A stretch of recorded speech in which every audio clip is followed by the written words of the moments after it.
కంకణం కట్టుకుంటే వచ్చిన అందం కంటే దానమిచ్చిన చెయ్యి ఎంతో అందంగా ఉంటుంది.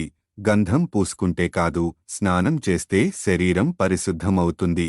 తృప్తి అన్నది మనస్సుకి సంబంధించింది కాని భోజనంతో వచ్చినది కాదు.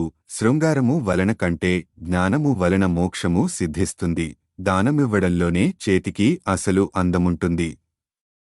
వెండివి, బంగారానివి కంకణాలు పెట్టుకుంటే వచ్చిన అందాన్ని సౌందర్యం అనలేము. స్నానం చేస్తే శరీరం స్వచ్ఛంగా నిర్మలంగా ఉంటుంది. గంధం, నూనెలు, సెంట్లు, అత్తర్లు పులుముకుంటే కాదు. సజ్జనులు సన్మానించబడితే సంతుష్టులు అవుతారు. భోజనంతో కాదు, ఆత్మజ్ఞానముతో మోక్షమొస్తుంది గాని హంగులతో తెచ్చుకున్న శృంగారంతో కాదు. దొండకాయ తింటే తెలివితేటలు తగ్గిపోతాయి. వచము సేవిస్తే బుద్ధి వేగంగా పదునెక్కుతుంది.